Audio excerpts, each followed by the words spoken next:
Hello, wrestling fans, and welcome to the latest edition of the We Can't Wrestle podcast. Nate Maxon here with you, as always, with the other two stooges, my brother Aaron and Mr. Archie Mitchell. Hello. What's up? Hello, gentlemen. And this week we are going to give you kind of a preview of a show that we are going to be doing every week on WrestleNet Radio going forward. It's kind of a time machine for professional wrestling. I'm going to, and whoever wants to join me that specific week, go back through the news from this week 25 years ago in professional wrestling, whether it be news results, big major stories going on, house shows. We'll talk about the Raw and Nitro from that week, just different things that were going on in pro wrestling 25 years ago this week. And we're going to do that as this week's edition of the We Can't Wrestle podcast to get that started and give you a preview of what that show is going to be like. And also, big announcement. I made it on our Facebook group this past week. Our first, the We Can't Wrestle podcast, Reliving the Extreme, WrestleNet Radio, our first appearance at a pro wrestling convention, October 2nd, 2021, 2 days before my birthday, in Fort Wayne, Indiana, at the War Memorial Coliseum for the Heroes and Legends of Wrestling convention. Very excited to go. Aaron and I have been to these shows before. They are very well put on, very well organized events. You'll have the opportunity to not only shindig with us, maybe you can wind up on the show. I'm not opposed to that because we'll probably tape hours worth of shit there while we're there. But you can also meet legends of wrestling. It's like your standard wrestling convention. There's collectibles, tables, things like that. I know for a fact Rikishi, Kevin Sullivan, Gangrel, the Headbangers, just a few of the wrestlers that are going to be in the show. Yes, I don't mean to step on your toes here, but I heard that Headbanger Mosh might not be able to make it, but Beaver Cleavage would be there. So, I mean, I don't know if Mock Cleavage is going to be there, but Beaver will be there. Beaver will be there. There's the name of this episode. And I will, I made my announcement too. I don't know if you saw it, Nate. Oh, I love your announcement. It was the best thing I saw today. But I will be personally autographing 8x10s of Hard Work Bobby Walker. At no cost to Aaron because he found him in the dumpster. And if I do show up, I will be next to Aaron signing autographs on 8x10s of Sergeant Craig Pitbull Pittman. So, mine will be free though. Aaron's charging. So, $3. $3, right? For my autograph of Hard Work Bobby, of my autograph on an 8x10 of Hard Work Bobby Walker. Right. That's fantastic. Is he alive? Yes. Oh, yeah. He ain't dead. Aaron needs to play another game sometime soon of dead or not dead. I'll start on that as soon as we're done. Now I have a question. Did Bobby Walker once go by the Black Nature Boy as well? No, he wanted Andrews. But Bobby Walker did want to be Sting's black nemesis, Stang. You're confusing you're confusing your African American WCW jobbers. That was Bobby Walker. No, it wasn't. It was Hard Body Harrison. Oh. They weren't the same guy? No. Hard Work Bobby Walker was a nice human being that just didn't make it in business. Right. Hard Body Harrison was that guy that became like a pimp and got arrested for human trafficking and in prison for the rest of his life. And didn't he murder somebody too, I think? Probably. Well, my apologies to the friends and family of Hard Work Bobby Walker for mischaracterizing him as the guy that wanted to be Stang. That was Hard Body Harrison. Now, do we have a minute before we start? Because I haven't. We already started, buddy. No, like I know, Sid, but Sid in '96. Yeah, we're alive, pal. So I have let me tell you. I walked in today from work at 2 p.m. Excuse me. It was an early day, and sitting on my doorstep was a giant box. I'm gonna try and position the camera so you guys see that box right there. I do. That box is Abdul- from Ringside Collectibles. I was gonna say, is Abdullah the Butcher in there? What's in the box? That's what I want to know. It's from Ringside Collectibles, and I didn't order anything. So I call my wife. I'm like, "What's this? Did you do something here? Because it's addressed to me." It's like, "Yeah, that's your Father's Day present." I'm like, "Oh, great! I'll open it now." She's like, "No, you're not allowed to open it until Father's Day." So it just gets to sit there. So I have the dilemma. I actually made it a game in the Asylum Facebook page. Will I wait or will I open it before? Because I don't know if I'm going to be able to wait. It's an awful big box. Yeah, it's an awful big box to wait. When's Father's Day? Is that like next weekend? 20th. No, I have 16 days. Yeah. Wow. Yeah. Yeah, you're all she kept telling me is I'm not allowed to buy anything from Ringside. So I'm thinking I don't know what it is, but it kind of makes me pissed off because I did have money to burn and I wanted to do a purchase. So you're gonna open it. Mm-hmm. By the 10th, it'll be in shambles. I don't have faith in your will. I'm sorry. No, I'm not trying to discredit your will, but if it was me, I would open it. When it comes to a box that I'm told not to open, whether it be birthday, Christmas, or whatever, or a chocolate cake, if you tell me no, it will be devoured. That's all that I'm going to say. So it's going down. Mm-hmm. I think I know what it is. What is it? It's a life-size figure of Hard Body Harrison. Bill Dundee. Do they sell that on Ringside? He'd fit in that box. He would fit in that box. Kevin Sullivan would fit in that box too. So before we roll on with the stories from 25 years ago, let's touch just a little bit on the stories from this week. The WWE releases, which are another step in WWE being sold to a major conglomerate. Anybody that tells you different has no idea how business works. This is why Nick Khan works for this company now. And WWE is going to be owned by NBC, Fox, Disney, somebody. ESPN, within the next year. I lean toward NBC, but... Well, I mean, there's rumors because today Brock Lesnar actually went back to the active roster on the website that the layoffs were because they were trying to free up cash to pay Brock. But that's horseshit. Yeah, they just got how about $1 billion or something for the network? They've got plenty of money to pay Brock Lesnar.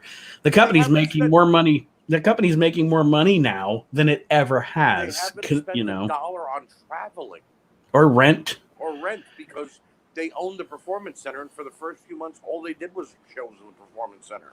Mm-hmm. So WrestleMania, the first WrestleMania that they had to do during the pandemic, was in the Performance Center. So that means they saved millions on all they had to do for WrestleMania.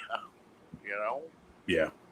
The one I'm more shocked about, though, is Aleister Black being released because he asked for his release 3 months ago when they fired Zelina Vega, his wife. And they were like, no, you can't have a release. And he's like, okay, put me back down to NXT then. I'd rather work in NXT. They're like, no, we can't afford to lose you on the main roster. And then you fire him a week after he returns? Right. You know? Yeah. Ludicrous. Ridiculous. Absolutely ludicrous. I know Aaron, we were having a conversation between the hosts and the admins a little while earlier today. And we were talking about Braun Strowman. I don't think Braun Strowman's actually going to do anything because he literally has said for years that if he wasn't working for the WWE, he wasn't going to work anywhere. I think he'll dip his feet and try in Hollywood or something like that before he goes to another wrestling promotion. If he does go to another wrestling promotion, I think Braun Strowman would be money in Japan. I was saying the NWA as well. I don't want that melon head in the NWA. I know you don't. We talked about it on If You Smell What the Arch is Cooking.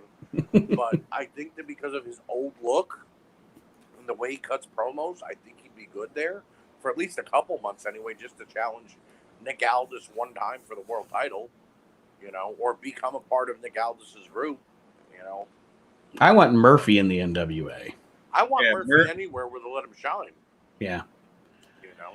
Yep. That couple of years ago when he was in the cruiserweight, like they were really hyping the cruiserweight division and he was having matches on pay-per-view, That guy is solid. He's a 10 in the ring. And I don't say that a lot, but the guy, he's almost flawless in the ring. He's one of those guys like Shelton that I think is a big miscarriage of justice in the WWE, that he was terribly underused. I agree. And then they tried to get him in his creepy thing with Aaliyah Mysterio and right. And she's on social media going, "I'm engaged to my boyfriend." Meanwhile, they're on TV going, well, "Wait, I thought she was with Murphy." Kayfabe is dead. That's all. Oh, it's more than dead. It is. That corpse has rotted. Although I will say, there was a not to get off topic for a second. There was a picture released of Chris Jericho and MJF before Double or Nothing went live on pay-per-view. In the the production meeting and whatever, they were hugging and laughing about something. I guess they were talking about the match that they were about to have. And somebody left a comment, "This is why kayfabe is dead." No, it's not. It's not about a picture of two guys who are rivals, being together in a room together, because that's been happening for years. Kayfabe is dead because wrestlers refuse to only be on television. They got to be on everything. They don't stay in character enough. But whatever. Let's see how kayfabe was going 25 years ago. 25 years ago. Nice Aaron stole your segue there. Wow. Nice segue. Aaron. And now he's riding around on it. Give me my segue back. Give my segue back. 25 years ago, this week in professional wrestling, the big headline. Anybody remember the Wrestling Peace Festival in Los Angeles? Yeah. That event took place 25 years ago. It was on June 1st, 1996. Wrestlers from WCW, AAA, EMLL, New Japan, WAR, Michinoku Pro, Pancrase, Pro Wrestling Fujiwara, and the UFC were all in attendance at this show. No, I remember it there. The WWF did not participate. And actually, WCW, as I was reading the story about it, WCW got cold feet at the last minute and did let their wrestlers compete, but would not promote the show, nor would they allow any of the matches their wrestlers were in to be on any of the videos or anything that was from the show. Wow. I remember at the time reading about it and thinking, wow, this sounds really cool. And then they only drew 25-13 paid to the show, so it was kind of a lukewarm reception.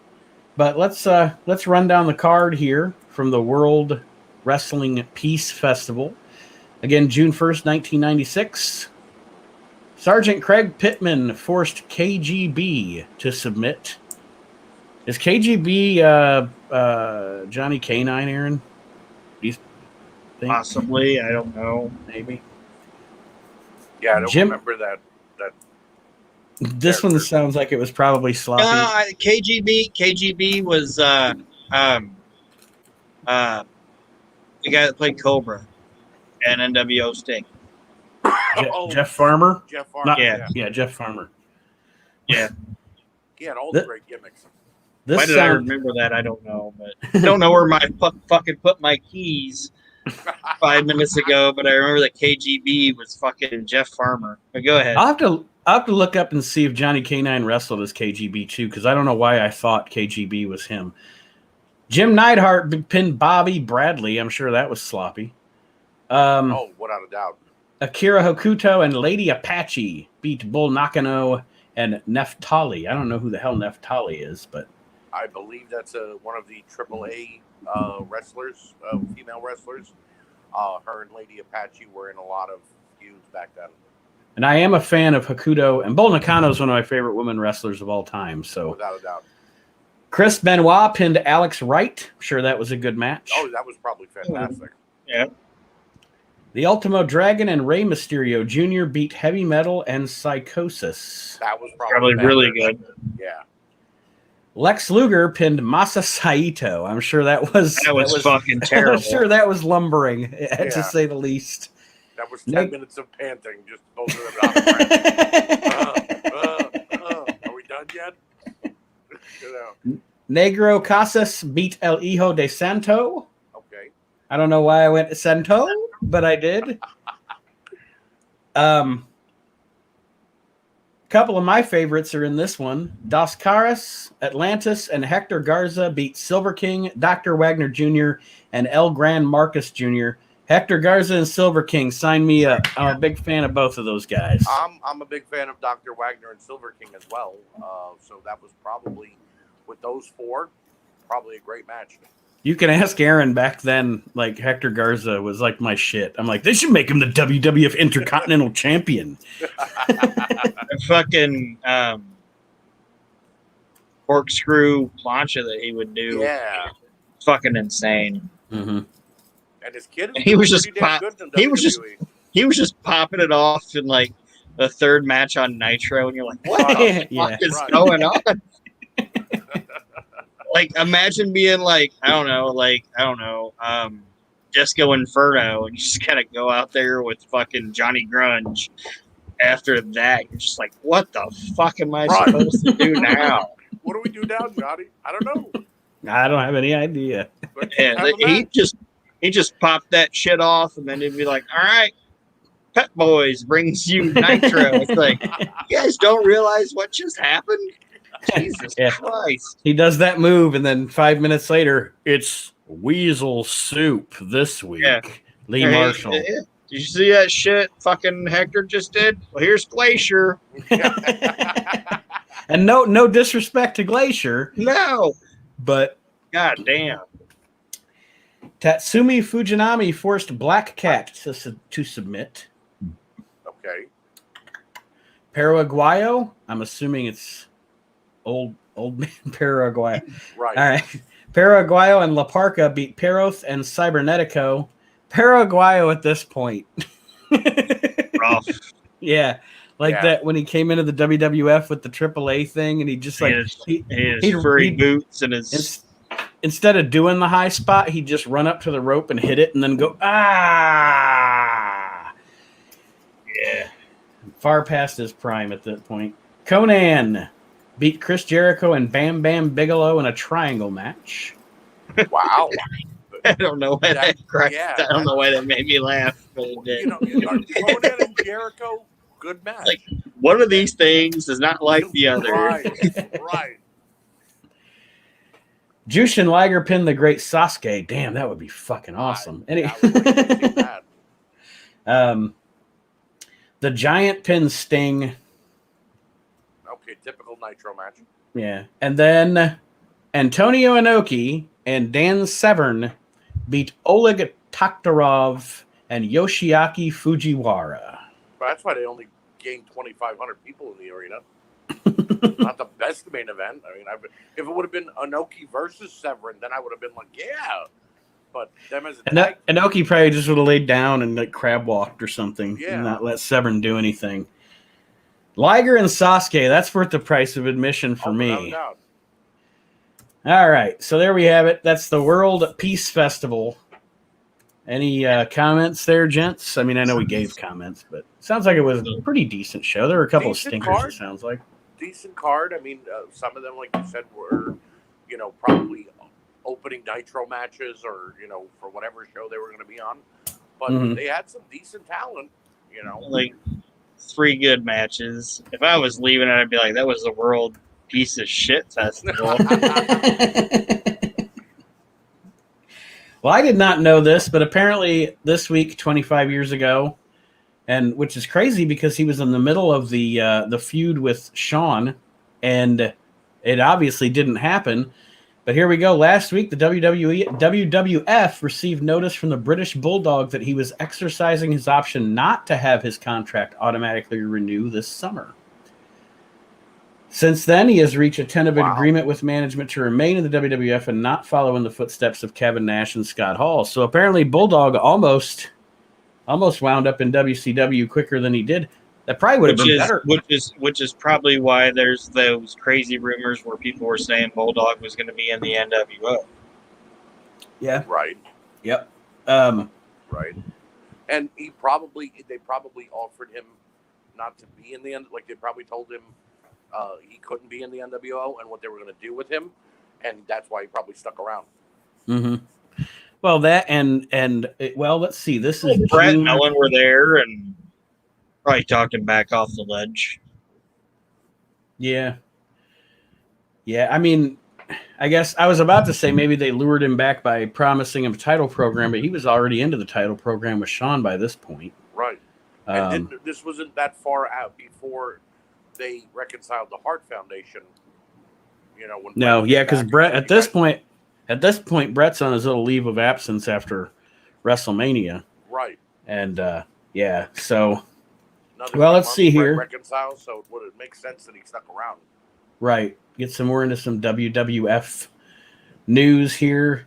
They ran a house show in West Palm Beach, Florida, with a whopping 2,763 in attendance. Let's check this card out. May 30th. Actually bigger than what they've had, you know, up a couple of years ago. They were only getting like 1,700 fans for house shows, so that's actually pretty big. I wonder, all right, back then during this time, and I mean, at this point, it was a far gone conclusion that it wouldn't happen because Ted DiBiase was leaving the WWF. But at this point, I was actually interested in the fact that they had been running, because I was a Duke Droese fan, okay? I like Duke Droese. I think Duke Droese was a good wrestler. He's a good hand, a decent promo. They were running stories in the WWF magazine that he was going to, like, seen getting money from Ted DiBiase and blah, blah, blah. So I was kind of interested in if they were going to have Duke Droese, call him like Duke Dallas Droese or something, and be with Ted DiBiase. Maybe they were starting to think about that at some point because on this house show, he beat Aldo Montoya, and Aldo Montoya is a babyface, so I don't know. Right. Duke Droese beat Aldo. The Bushwhackers beat the New Rockers. Owen Hart and the British Bulldog beat Jake Roberts and Ahmed Johnson by disqualification. Mark Marrow pinned Hunter Hearst Helmsley. Justin Hawk Bradshaw beat Barry Horowitz. Then Ahmed pinned Vader cleanly with a spine buster. You got to see two Ahmed Johnson's matches on this show. Savio Vega pinned Steve Austin with a small package. The Undertaker pinned Mankind after a tombstone, and Shawn Michaels beat Goldust with a super kick. There's your house show from May 30th for the WWF. Other than having to see Ahmed twice, it's not bad. See, I differ. I guess I understand now why Raw was kind of behind in the ratings during this time because you look at that undercard and it's not the best. You know what I mean? Duke Droese versus Aldo Montoya and Justin Bradshaw. You know, even though everybody in the match involved, I have nothing against. You know, the Bushwhackers versus the New Rockers wasn't good. It was trash. Oh, no, it was trash. It was complete comedy. Fucking Al was getting his ass bit. Yeah, I was about to say doing stupid shit. Right. Marty was doing crazy, you know, a rocker, the hype up rocker moves that he probably used to do, and it was just bad. Glad it was never on television. This must have been the week that Jim Cornette talks about on his show all the time, about the week that Shawn Michaels and Triple H went around and apologized to everybody for the curtain call. Because Michaels approached several wrestlers last weekend apologizing for his actions at MSG, saying he let down the other WWF wrestlers by screwing up his priorities and getting caught up in the moment. No word on whether he acted on his own or was asked to apologize by WWF management. Obviously, Shawn was asked to apologize by WWF management. Definitely. and then after they were done apologizing, he ran to Vince and went, "You know that was all Hunter's fault, right?" Right. Yeah. Because we all know Hunter was the one who took the brunt of that. You know, I don't know how anybody could say Hunter Hearst Helmsley buried people, you know, throughout his career, because for like 3 years of his career, he was buried himself. You know, the Mr. Perfect feud, and then he's Intercontinental Champion, but then he lost that quickly to Rocky Maivia, and you know, and then the Ultimate Warrior bullshit at WrestleMania 12. Yeah. So let's see here. There's only maybe one more news item in the WWF. Gangstas in Paradise. Sam and Matthew Anoa'i spent more than a month stalking Fatu, but won't go any further in WWF storylines. They were let go by the WWF, and they showed up at the ECW arena on June 1st. And then I remember at the time being interested in that. Oh, I was too. I was too, because it was like, okay, it's Samu. I thought it was Samu coming back, which it was. Mhm. And now there's a new Samoan, so okay, that adds to it too. And I was like, okay, where's this going? And then one week on ECW, I hear Joey Styles yell, "It's the Samoan Gangster Party," and I'm like, where the fuck did they come from? You know, Well, were they just on Raw? Samu, notoriously, I should say, he had a substance abuse problem Right. at this time, and the crazy thing is, like, when you read that, the other Samoan is Rosie, so Right. you don't realize. I know he's gone now. Obviously, he's passed away, but you didn't realize how long Rosie had been in professional wrestling before he Right. finally got into like 3-minute warning. You know what I mean? Mhm. Right. Like that dude was a fucking vet by the time Right. he got there. Right. Yeah, because Umaga 3-minute was a warning. rookie. Let me see. 3-minute warning was 03, so that was 7 years after this. Yeah. Right. Right. So let's see here what happened on Raw this week. And also, Oh, go ahead. Rikishi Fatu, or Fatu, let's make a difference, Fatu. Third worst theme song ever. Oh yeah. Terrible. Oh yeah. I don't even know what they were saying at the beginning of it. It was Hey! Hey, yeah, let's do it. Let's make a difference, girl. You fucking all right. Look, with all respect to Rikishi, he got over with the Rikishi gimmick, but after he left the Head Shrinkers, I mean, I don't know what was worse, the Make a Difference Fatu or the Sultan, but I think it Make has a to be Difference Make a Difference Fatu. Fatu. I have no idea what they said at the beginning of that. It's like I'm sure I'm sure it had well wishes and wanted to make a difference, but I don't know what you're telling me to do. Yeah, let's get it. Fuck off. Yeah. do you think the idea was that Samu and Rosie were coming in as They were drug dealers. Right. They were the guys that Fatu was trying to protect the kids against and the people of his community. Do you think maybe there was an opportunity for Fatu to turn heel? And you know what I mean? Or would he have stayed a good guy if they would have went through with that storyline? I don't know, but I guess we'll never know. Yeah. Yeah, like I said, I remember being intrigued by it back then. The Raw on June 3rd, 1996 was taped May 27th in Fayetteville, North Carolina. They opened the show with footage of Goldust giving Ahmed mouth-to-mouth last week. God, that was so bad. Steve Austin defeated Bob Holly. Let's see here. Footage aired from last week when Jerry Lawler got between Ultimate Warrior and the ring. Thus, Warrior was counted out. We got the Lawler Warrior feud going on here. Mankind beat Barry Horowitz. Let's see here. It is funny. It says after the commercial, they recap the Goldust Ahmed angle, blah, blah, blah. Goldust said he did what any caring individual would do. I only did what came natural, he said. Hold on. Then he ate some chocolate and said the taste was exhilarating. Yeah. Yeah, this was they were really trying to go to that Attitude Era. That's why I say it all the time, man. The Attitude Era started with Goldust. But they were really He should have said belts in your mouth, but not in your hands. I'm sure he did at one point, Aaron. I'm sure during that ugly feud that was done. I remember back then, like this was the weirdest thing. Like, what do I want to say? I don't even want to say weird, but like the most striking thing they did with the early Goldust character was that almost like bad porn or grindhouse version of Piper's Pit that he did, where it was like the weird camera cuts and the thing with the back. Like it's like, man, that is like some avant-garde. Like whoever wrote that was a higher thinker than most of the guys that write shit for that company. You know, I used to. I watch just remember Raw. seeing him. I just remember seeing him the first time, and Nate, I know you saw it too, and you might not remember this, but we're like, "Oh, Dustin Rhodes is going to the WWF," and then he showed up. And both of us were like, "What the fuck is Yep. going on?" Yep.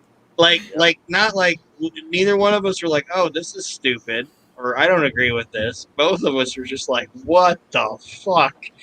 And then he showed up.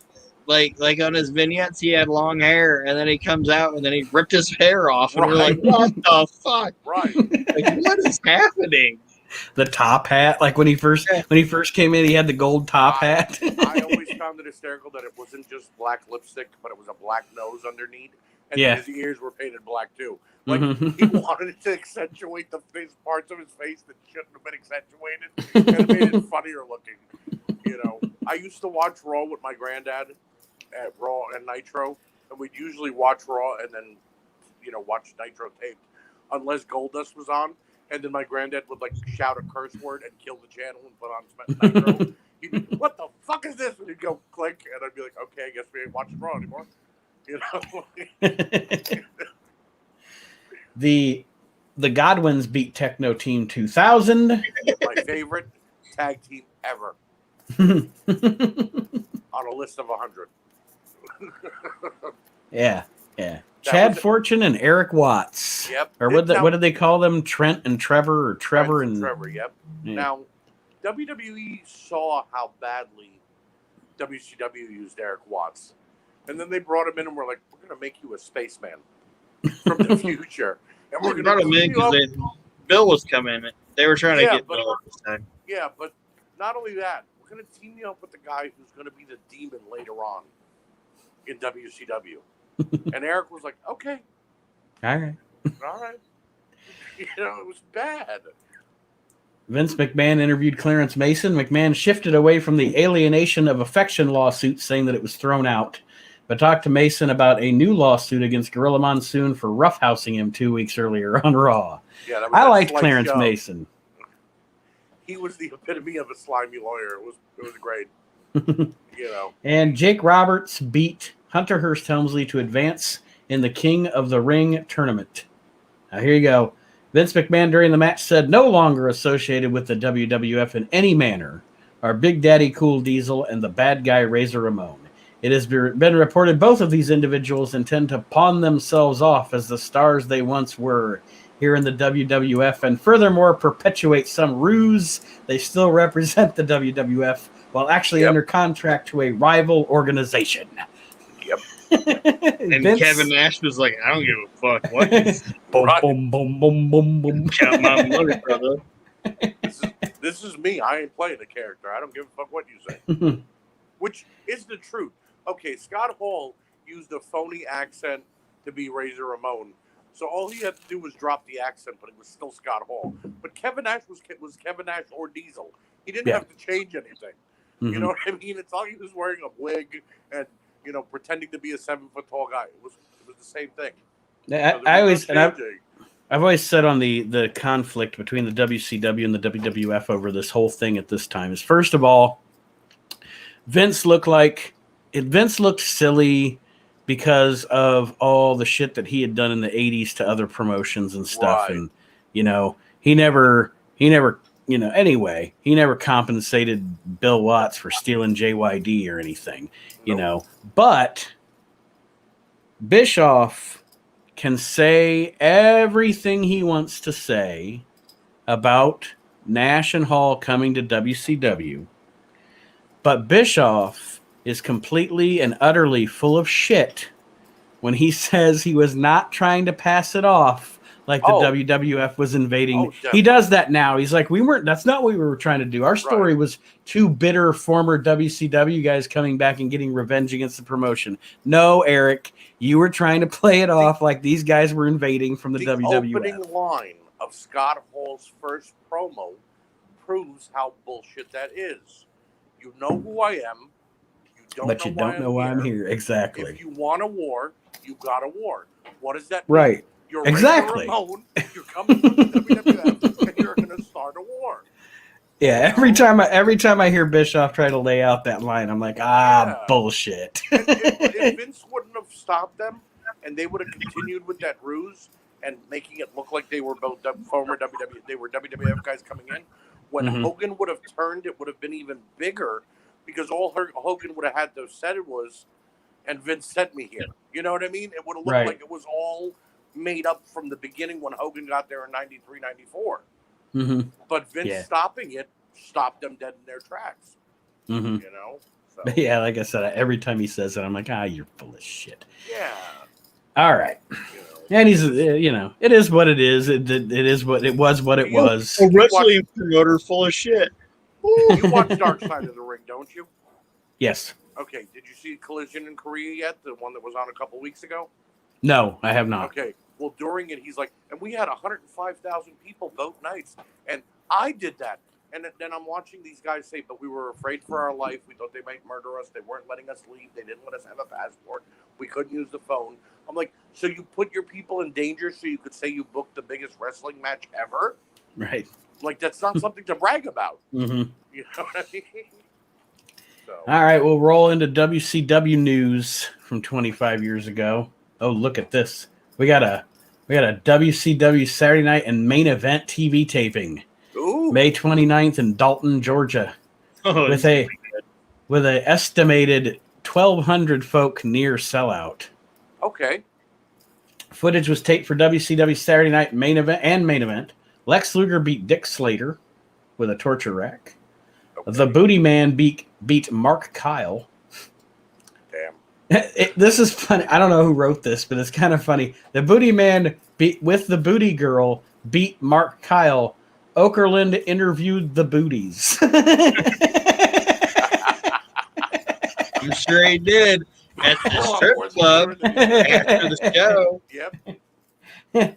Ric Flair and Arn Anderson with Women and Elizabeth beat Scott and Steve Armstrong. I bet that was a good match. Probably. Okerlund interviewed Flair, Anderson, Women, and Liz. They hyped the Bash event, and Flair promised a surprise for the football players next week. Kevin Sullivan, managed by Jimmy Hart, beat Al Phillips. Okerlund interviewed Sullivan and Hart. Sullivan warned Chris Benoit that he already took care of another horseman, Brian Pillman. The American males beat Pat Tanaka and Kurosawa. What a weird tag team. I guess Max Moon had the night off. Remember when Shark was doing this? Okerlund interviewed the Shark, who was still sporting a half-shaved head. Yep. Yeah. I'm a man, not a fish. Not a fish. Was the sentence that he said. I'm a man, not a fish. He announced that he is tired of nicknames and should not be called Big John Tenta. Should not be called Big John Tenta. He swore revenge on Big Bubba. Tenta fought Rogers to a double countout. And then later on this year, Big Bubba and John Tenta had a pole match. These two guys For a are going to have a match. Are going to climb a pole. Yeah. No, they didn't, Aaron. Well, they're supposed to climb a pole. In theory, one of these big fucks is supposed to climb a pole. And then they were like, well, I guess Jimmy's going to climb it. We're going to have a pole match between a 400-pounder and a 350-pounder. Okay, fine. Well, no problem. But let's make the pole 20 feet in the air. Who was climbing that? Who was getting up that high? You know, it wasn't Sting versus Brian Pillman. It was John Tenta versus Big Bubba. It's ridiculous. Ridiculous. Diamond Dallas Page beat Cobra. Lee Marshall interviewed Diamond Dallas Page regarding his Bash match against Marcus Bagwell. Fire and Ice beat the Blue Bloods. Fire and Ice, of course, Scott Norton and Ice Train. Yep. Sting beat Johnny Grunge. In main event matches. Wait a minute. Wait. Johnny Grunge actually got a match with Sting. Yeah. In his career. Mm-hmm. He sure did. I thought he just fought the Nasty Boys every week in the crowd.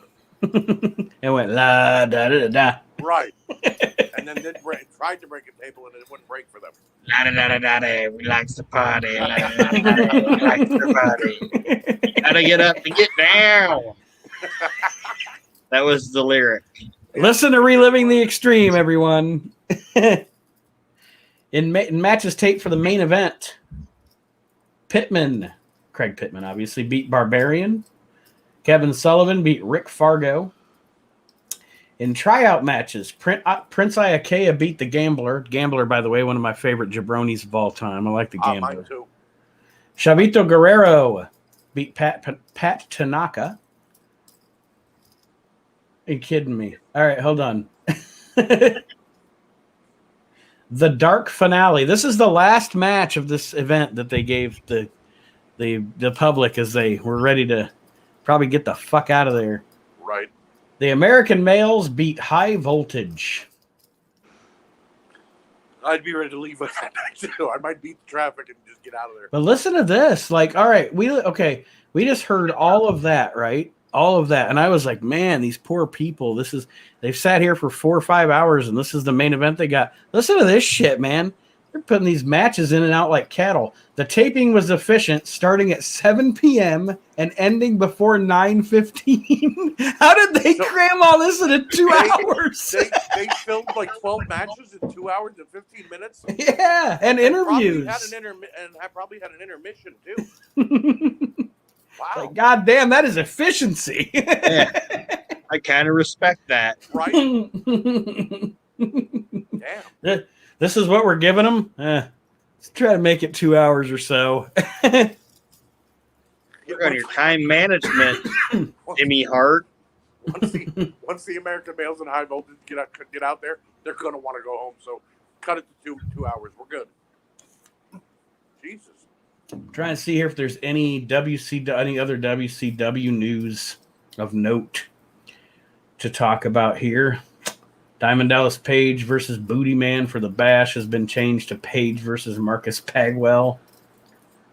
And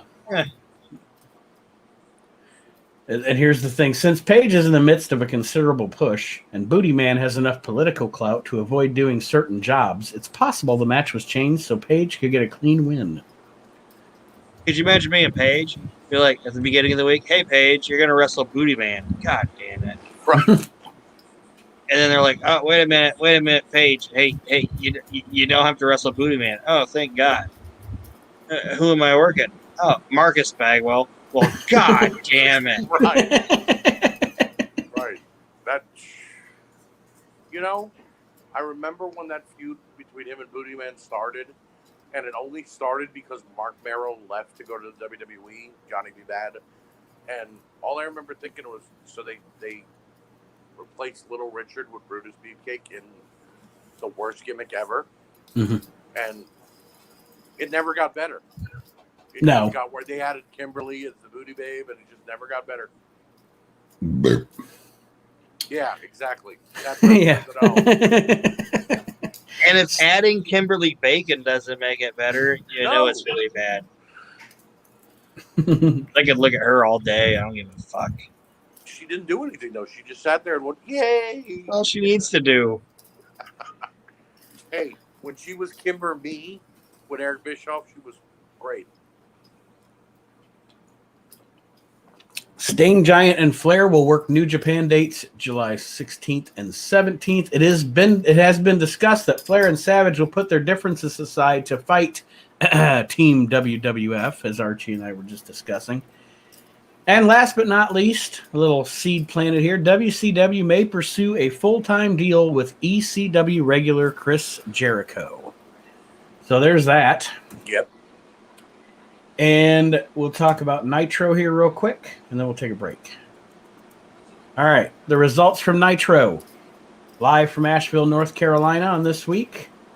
John Tenta fought Big Bubba. These guys just working together. Yeah.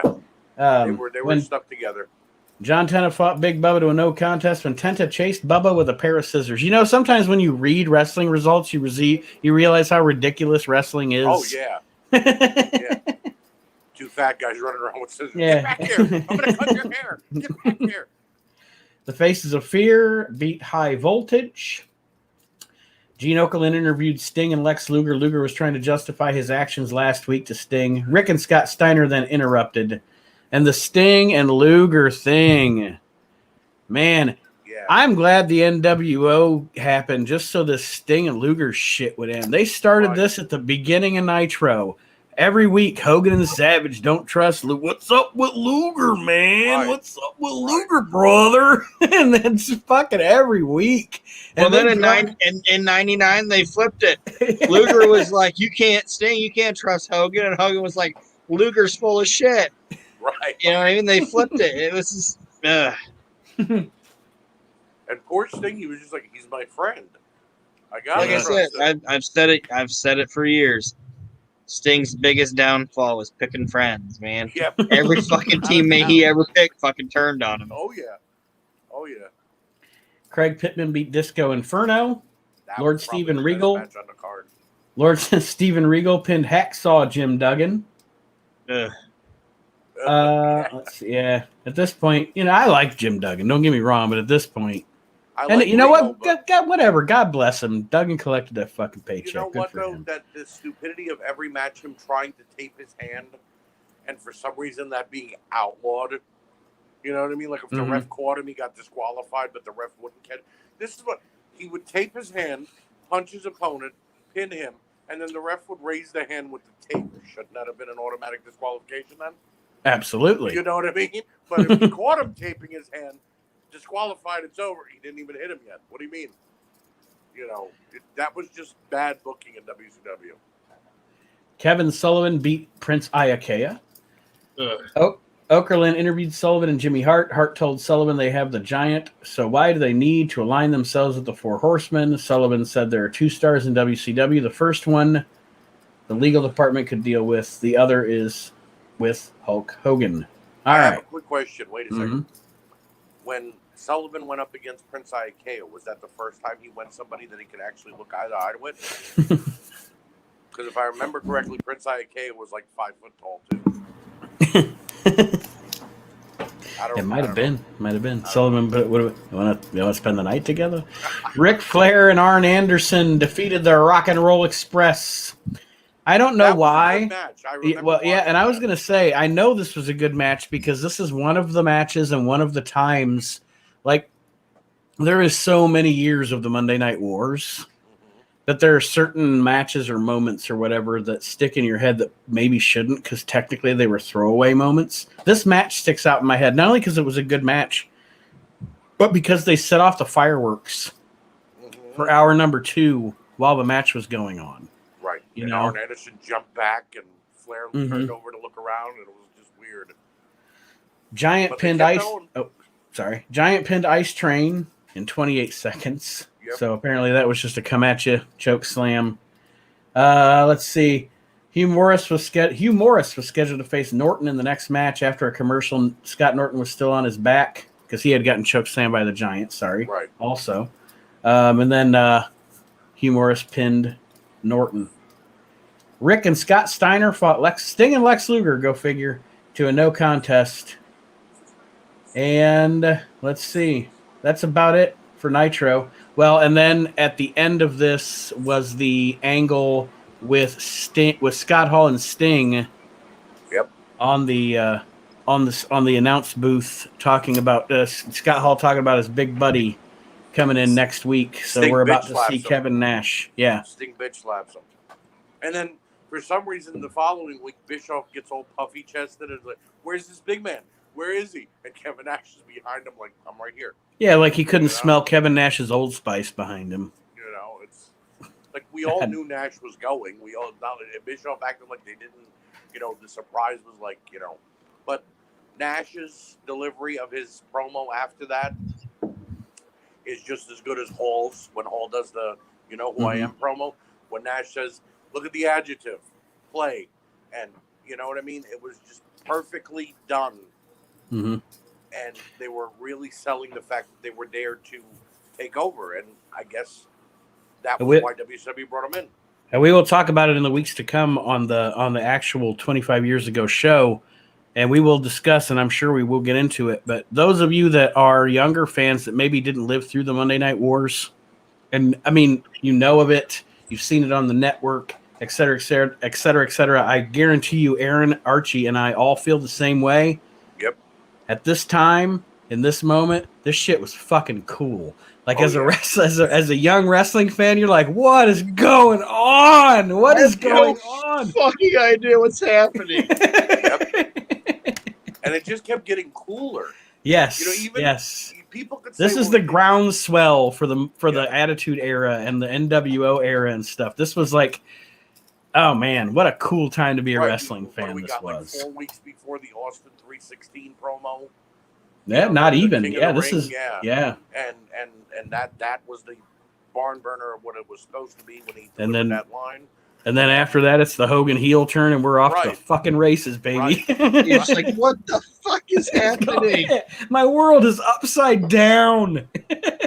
All I know is that Nothing that I knew is a thing now. Right. I don't know. 2 times as a younger man, a teenager, in my life when I found it hard to find things, like with finding toys now in Walmart. Austin delivers the 316 promo. 3 weeks later, that shirt comes out, and I can't find it anywhere. And then the NWO comes out, and they got the NWO black and white shirt, and I can't find that anywhere. As a grown man, I have them now, but as a 14-year-old, I couldn't find them. No matter high water. Well, we will take a break now, guys.